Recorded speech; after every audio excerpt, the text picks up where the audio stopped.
This is Matthew McConaughey. Natalie Portman. James Patterson. Michael Ian Black. And you are listening to 5 Questions with Dan Schawbel.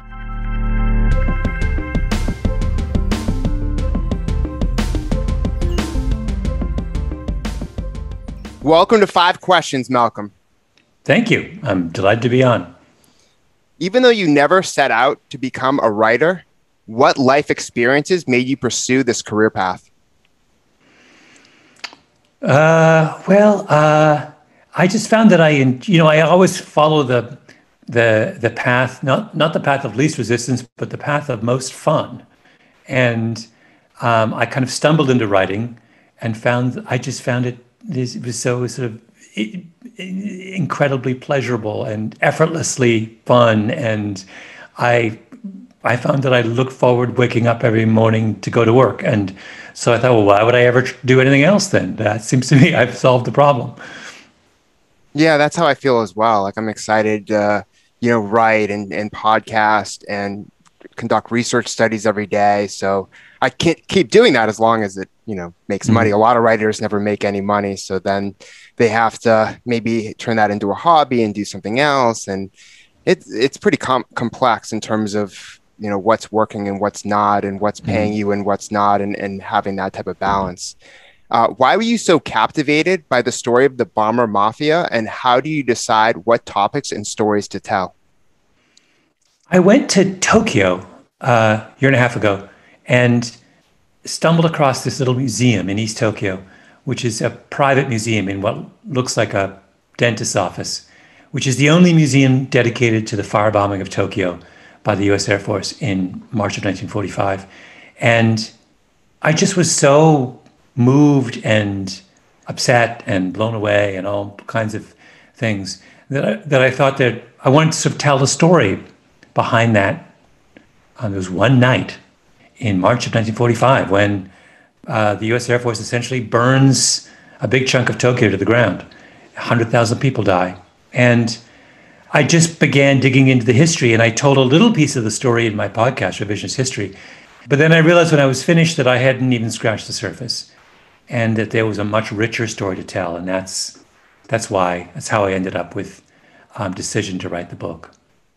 Yeah, there was just more of the story to tell. And I think the podcast, in a sense, was a preview, but it also made you curious in the topic and you wanted to expand on that topic. And so I think that that's a really good way to also test ideas and just to learn and continue to investigate. And back in 2013, when I interviewed you for David and Goliath, your last book, you said, quote, "You learn more from the difficult times than from the good times." How was the Bomber Mafia's failure a lasting contribution to society, even though it led to mass death?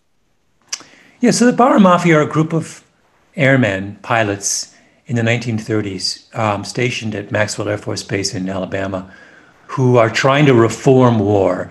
They think that you can fight wars entirely from the air, and they also think that you ought to be able to drop bombs with such precision that you can reduce your enemy, bring your enemy to his knees without killing hundreds of thousands of civilians, without destroying cities, without having costly land battles, without doing any of the kind of, going through any of the kind of extraordinary carnage that we saw in the First World War. So they have this dream, really, and dream doesn't work in a Second World War, but we have in the 60, 70 years since then come a lot closer to what the Bomber Mafia was talking about. We haven't had wars nearly as deadly as the First and Second World War. We've engaged in limited military conflicts where we are able to kind of target who we want to hit. Now, I'm not suggesting that resolves all the moral questions around the military escapades of the United States in the last 60, 70 years. But the Bomber Mafia said there ought to be a way to pursue military objectives without killing hundreds of thousands of civilians. And we're certainly a lot closer to that today than we were in the Second World War. Yeah, and speaking about ethics, one of the themes you explore in the book is the collision between morality and technology. How can we promote more humane projects while preventing unethical ones from harming us? Well, you have to ask the question. I mean, the reason I love the Bomber Mafia so much is they're a group of people they are innovators, they're engineers, pilots, they're the kinds of people who would be working in Silicon Valley today.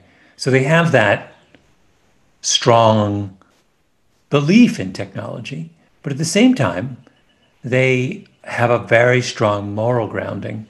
They believe that technology has to be used in accordance with ethical principles. And they take their ethical obligations as seriously as they take their technological fascinations. That's rare, you know. I can't find anyone in Silicon Valley or very few people in Silicon Valley today, who have that same nuanced approach to technology, who really do seriously ask the question, am I making the world a better place? And is this technology going to be used in a way that advances human welfare? You know, that was the only reason that Bomber Mafia were pursuing this dream of a new kind of war.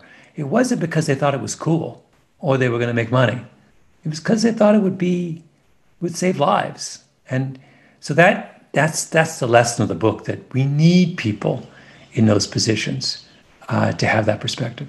Yeah, and what's really interesting is a lot of these companies, the Silicon Valley ones that you name, they might start off with good intentions, but then be led astray by monetization and infiltration of the various parties. And, you know, as you see, as we all see, like, you know, there's always these court hearings with Zuckerberg and all of these big Silicon Valley players. And you had Bezos step down from being the CEO of Amazon, and people say that that's because he didn't want to be the target of any legal issues moving forward, as Amazon is, you know, over half of e-commerce. So I think that you know, we need to be smarter about what we do and what we build, and you know, hopefully your book can resonate and make people do the right thing. And what's your best piece of career advice? My best piece of career advice? Well, you know, you told me that I gave you this advice back in 2013, and I'm terrified to repeat myself. But I guess I would say, well, you know, this is a piece of advice I borrowed from my friend. I have a friend named Michael who's very wise, and he says, always have a project. And what he means is, you always, you know, don't let your job dictate 100% of what you do. Always have something that you're pursuing for your own reasons, that satisfies you in a different way, that you're the boss of, that you have control over.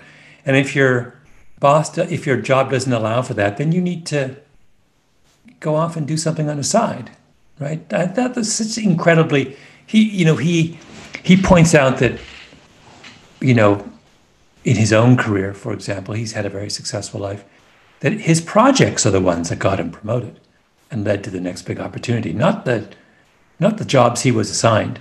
You're often a better judge of what is the best and most productive use of your time than your manager or superior. I love that advice, and it resonates with me because I had a full-time job and I was moonlighting. I was doing passion projects, and then that led to a promotion at my full-time job, which then led to my career to date. And I think that that's part of the reason why we're seeing the rise in side hustles or side gigs, is because people aren't able to fully maximize their passions and pursuits at work. So they get home, and on nights and weekends, they do exactly what you're saying. They're like, I want to do a project that I enjoy, whether I get paid, you know, $50 for it or thousands of dollars for it. And whether they can turn that into a full-time job or not, it's about the purpose of you doing it was to do something that you really wanted to do. So yeah. I love that. And I appreciate the conversation. Thank you so much for being on the show. Thank you.